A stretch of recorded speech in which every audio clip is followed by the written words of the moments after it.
बहुत बड़ी बात हिंडोली ग्राम में आई। हिंडोली ग्राम के जिज्ञासा समाधान में एक रहस्यमयी चिंतन आया कि 24 तीर्थंकरों में कभी कभी चिंतन आ जाता है, और उस दिन के बाद मैं प्रतिदिन उसकी चिंतन की धारा बढ़ा रहा हूं। बहुत रहस्य खुल रहे। 23 तीर्थंकर तुम्हारे काम के नहीं है, 23 तीर्थंकर तुम्हारे उपकारी नहीं है, 23 तीर्थंकर हमारे उपकारी है। मोक्ष मार्ग के प्रणेता है, संसार के विनाशक हैं, संसार के विनाशक हैं, संसार समाप्त करने वाले हैं और मोक्ष मार्ग के प्रणेता हैं। 23 तीर्थंकर, 23 तीर्थंकरों में एक भी तीर्थंकर ने संसार की चिंता नहीं की। सारे तीर्थंकर कहते हैं कि क्षुधा रोग मिट जाए, लेकिन एक आदिनाथ कहते हैं जब तक नहीं मिले रोटी मिल जाए। सभी तीर्थंकर कहते बीमारी मिट जाए, ऋषभदेव कहते जब तक नहीं मिटे तब तक दवाई मिल जाए। मात्र ऋषभदेव तीर्थंकर होते हैं जिन्होंने संसार पर उपकार किया, और ये तीर्थंकर असंख्यातों तीर्थंकरों में, अतीत काल के भी हमने असंख्यात तीर्थंकरों का इतिहास पढ़ा शास्त्रों में। उन तीर्थंकरों ने भी उपकार, सब तीर्थंकर आए, अपने मोक्ष मार्ग का प्रदर्शन किया और चले गए। किसी ने संसार की बात नहीं की। किसी ने ये तो कहा, महावीर से, दुनिया से पूछा मुझे भूख लग रही है, महावीर कहते मेरा आशीर्वाद तेरी भूख मिट जाए, लेकिन किसी ने रोटी का इंतजाम नहीं किया। भगवान कहते मेरे पास रोटी नहीं है, क्षुधा रोग मिटा सकता हूं, रोटी तो नहीं मिला सकता। लेकिन ऋषभ देव एक जगत के उपकारी, सारे दुनिया के उपकारी, आज तक किसी तीर्थंकर के प्रोटोकॉल में नहीं है जिन्होंने संसार की व्यवस्था सुनाई, संसार षटकर्म की व्यवस्था बनाई हो। आज कल्पना करो, मैं चिंतन में कल्पना कर रहा हूं, ऋषभ देव ने यदि षटकर्म का उपदेश नहीं होता तो तुम सब मलिक्ष बन जाते। आदिवासियों जैसे जंगलों में जड़ी बूटियां गल जमी कंद आदि खा के जीवन कर रहे होते, सारा जगत मांसाहारी हो जाता। ऋषभ देव की बदौलत है जो आज संसार में खेती हो रही है, और उनकी बदौलत है जो केकड़ी की मंडी अभी चल रही है। ओ मंडी वालों, जो नहीं आ पाए उनसे कह देना कि ये जो मंडी में अनाज आ रहा है, इसके लाने का मूल प्रजापति कौन है? ऋषभ। किसने सिखाया ये व्यापार? दुकान पर बैठने वालों, ये व्यापार करने वालों, ऋषभ देव। किसने सिखाया ये मकान बनाना? आज जो तुम मकानों में रह रहे हो, इसके निर्माता, सिखाने वाले कौन उपकारी? ऋषभ देव। आज जो तुम कपड़े पहने हो, ये किसकी बदौलत? हाँ, नहीं तो जंगलों में पेड़ों की छाल और पत्ते लपेट रहे होते। ओ हीरो। हाँ, जो कुछ भी तुम्हारी गृहस्थी में है उसमें एक एक वस्तु में बंधु ऋषभ देव की शकल देखना। आज घर में जाकर के जो कुछ भी तुम्हारे घर में हो, जो भी तुम्हारी जिंदगी के काम आ रहा हो, वो हर चीज में ऋषभ देव की तुरंत शकल देखना। आज अपने बच्चे से कहना, अपने दोस्त से कहना, ये जो कुछ भी दुनिया में है, ये सब का मूल प्रोडक्शन, मूल बुद्धि किसकी देन है? ऋषभ। षट कर्मों के अंदर उन्होंने क्या क्या नहीं सिखाया होगा, किस प्रकार की विद्याएं सिखाई, और कहा कि कोई बात नहीं, मोक्ष नहीं जा पाओ तो संसार में कम से कम अच्छी तरह जिंदगी जी सको। धन कमाने की कला सिखाई। सारे तीर्थंकरों ने धन कमाने की कला नहीं सिखाई, ऋषभ देव ने सिखाई धन कैसे कमाया जाता है जिसमें तुम्हारी इज्जत भी रह जाए।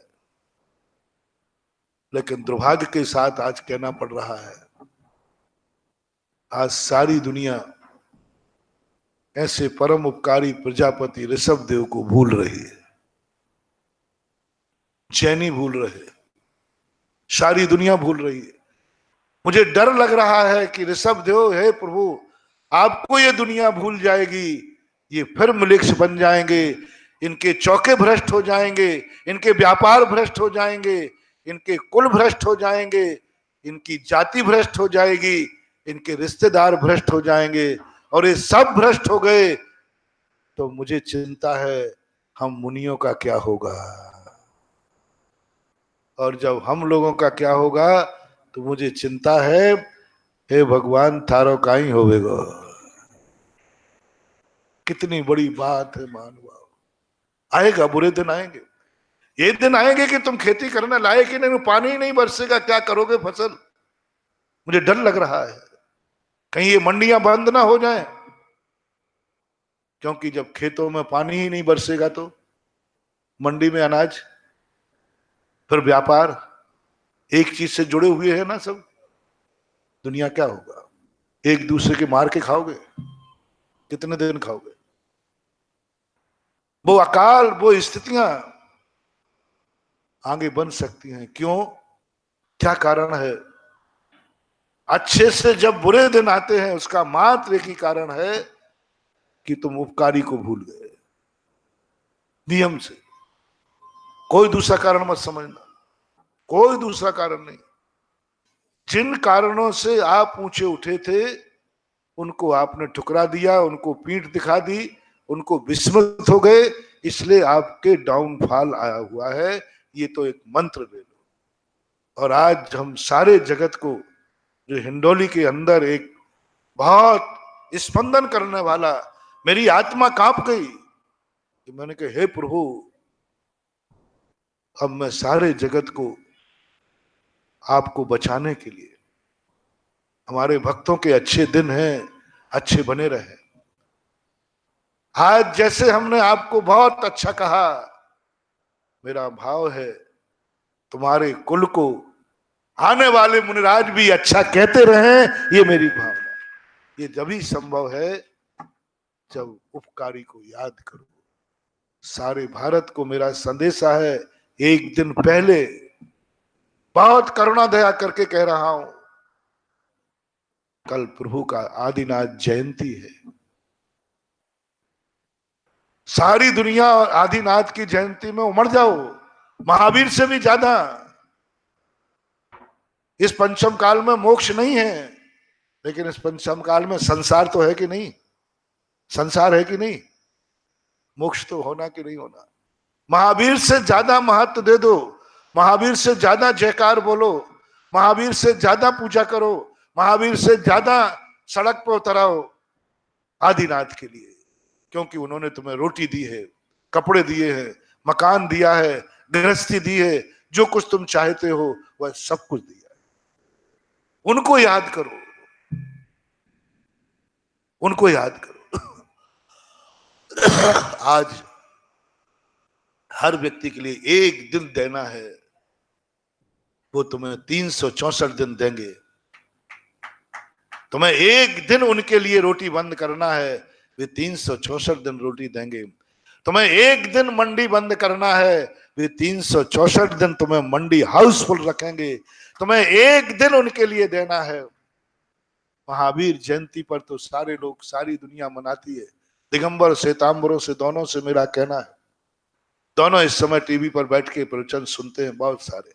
वो भी अपना जो सुन रहे हैं उनको संदेशा दे दें, घर घर में संदेशा दे दें, 24 घंटे हैं कल का दिन आदिनाथ के नाम। और इसका एक ही तरीका है, हे प्रभु, आप लोग अपने जन्मदिन पर तो प्रभु को बहुत याद करते हो, लेकिन प्रभु के जन्मदिन पर प्रभु को याद करो तो बात मानी जाती है। अपनी खुशी में शामिल करना और प्रभु की खुशी में शामिल होना। बहुत, कल आदिनाथ जयंती है, सारे भारत के जैनियों का एक ही होना चाहिए।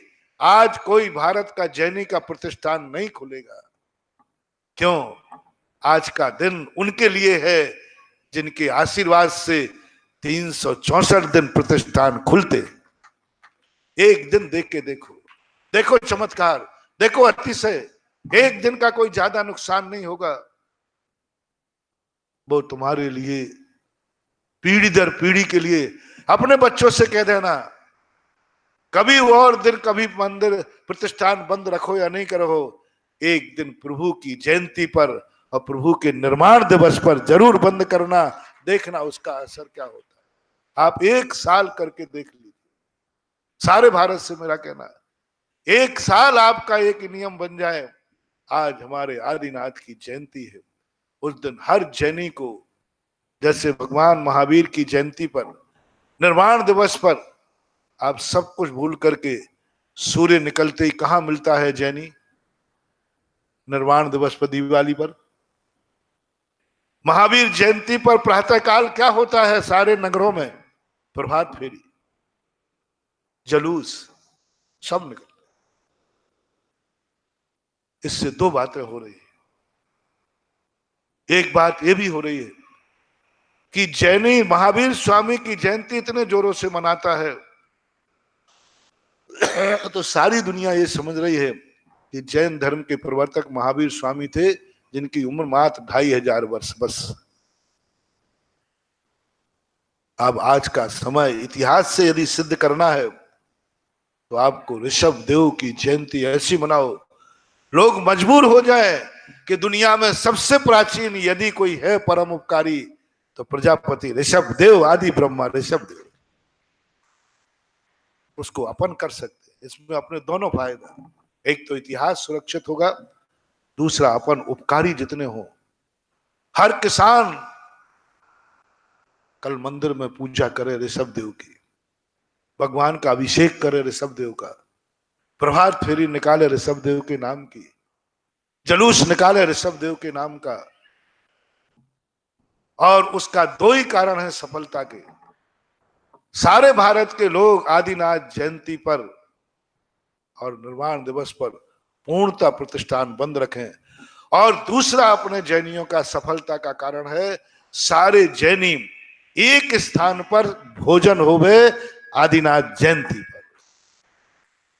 महावीर जयंती पर तो होते हैं शायद कई, आदिनाथ जयंती पर एक ही निर्णय करो, एक ही निर्णय सब लोग मनाओ। अजमेर में महावीर जयंती पर होता है, पूरी समाज एक साथ बैठती है।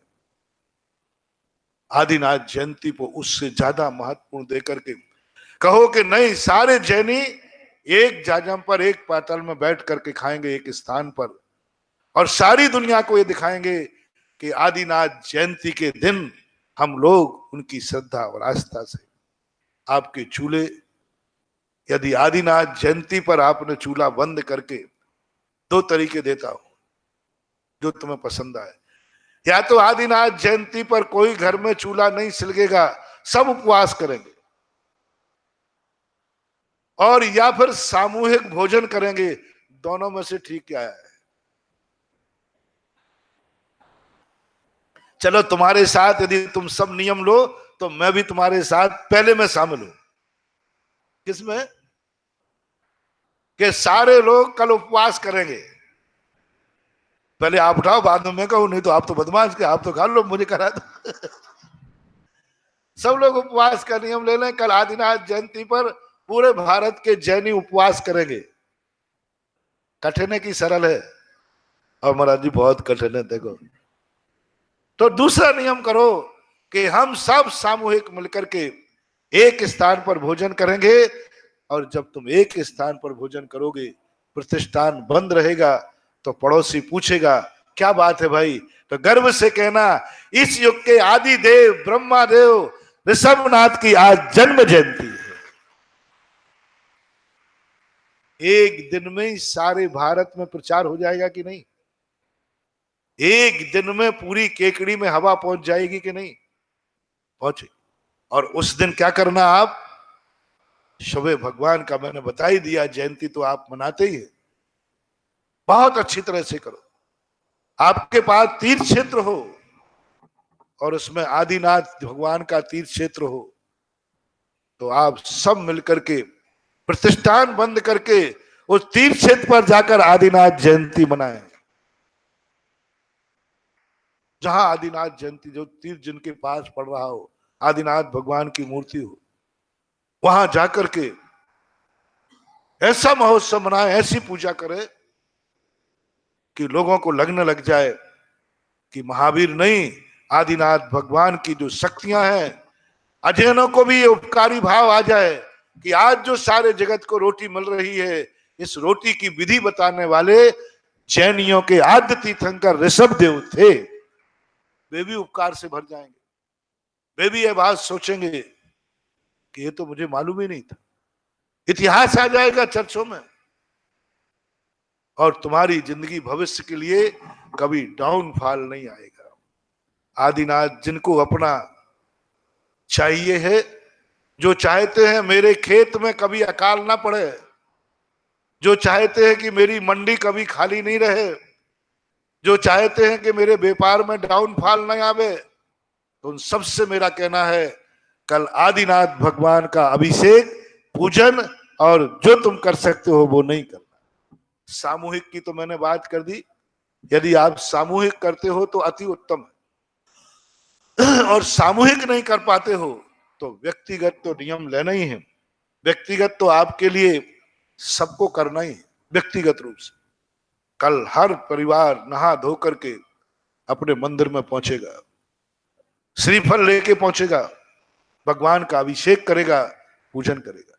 तीर्थ क्षेत्र है, और केकड़ी वालों के तो भाग्य मानो कि राजस्थान में पहली आदिनाथ की मूर्ति है जो भूगर्भ से प्रकट हुई है। ये सब एक ही मूर्तियां हैं, सब आदिनाथ भगवान का सेब, ज्ञानोदय में मुनि सुब्रत नाथ भगवान का सेब, सब एक ही डिजाइन, एक ही शिल्पी जैसे बनते हैं, है? बीनागंज, ये सब एक ही शिल्प से बनी हुई चीजें, 12वीं शताब्दी के। आदिनाथ भगवान अभी तक राजस्थान में भूगर्भ से निकले नहीं हैं, और निकले हैं तो वो मंदिरों में सिमट के रह गए। उन मूर्तियों में इतनी दम नहीं है कि वो एक तीर्थ क्षेत्र बना डाले।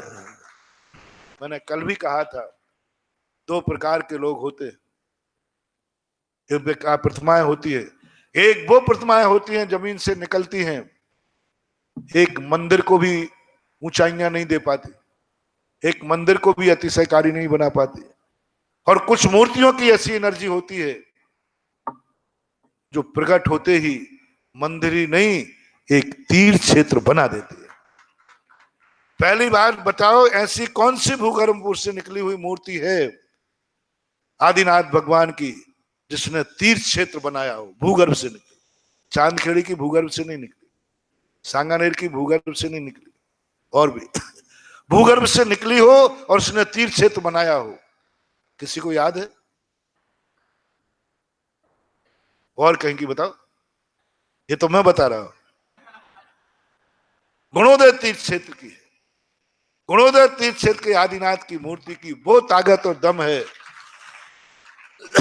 जिसने निकल करके एक तीर्थ क्षेत्र चुना, वो भी एक ऐसे रूप में। तो कल आदिनाथ जयंती है, मैंने सब तरफ से तुम्हें दिया। आप अपने गांव में, अपने घर में, हर व्यक्ति को कल प्रतिष्ठान। यदि तुम बिल्कुल ही कंजूस खोपड़ी हो, मान लीजिए दिन भर बंद नहीं कर सको, तो ये तो टेक टू ऑर्डर, कम से कम आधा दिन का व्यापार तो बंद रखना ही रखना। कम से कम इतना तो ध्यान रख लो कि 12 बजे के पहले हम प्रतिष्ठान, इतना तो कम से कम टेक टू ऑर्डर, आदेश मान करके। और जिन्होंने ये नहीं किया तो ये भी फरमान जारी है, कल के दिन तुम्हारी जिंदगी का डाउनफॉल आ जाए तो रोते हुए मेरे प्रभु के दरवाजे और मेरे दरवाजे मत आना।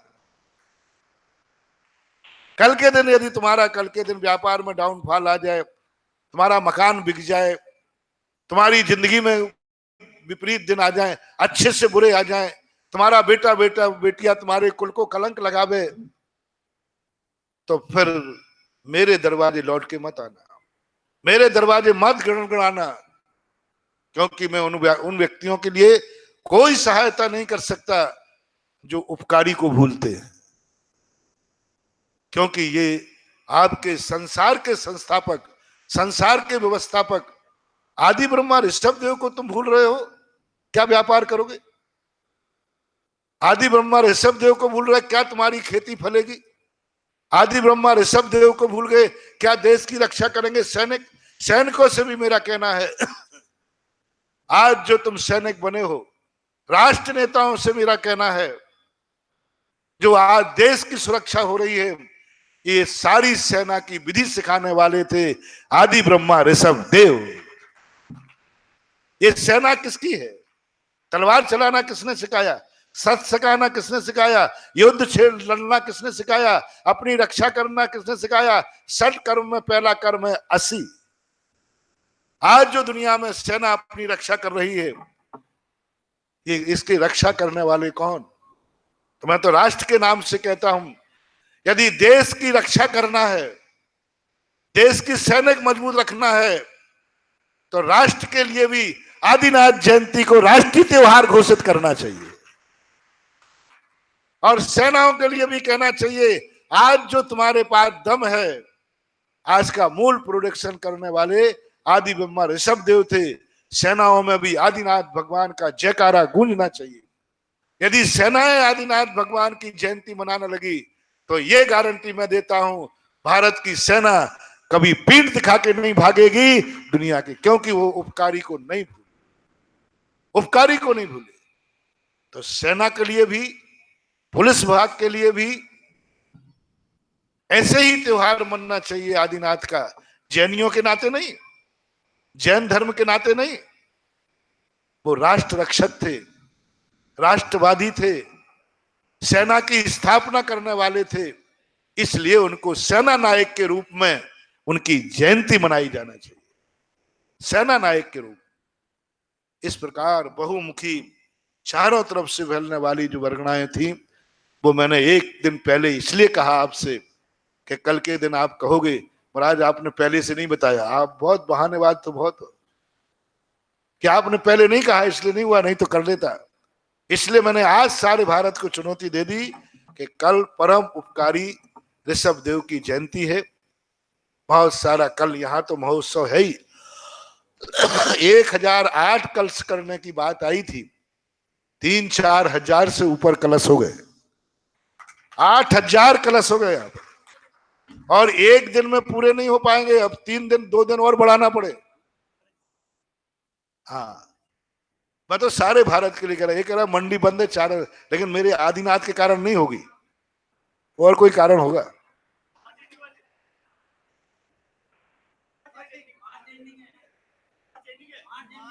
महा चैलेंजेंगे बोले तुम्हारे आफत के मारे, डंडा है ना तुम्हारे ऊपर। अब ये है कि कोई और व्यापार नहीं करे मंडी के अलावा।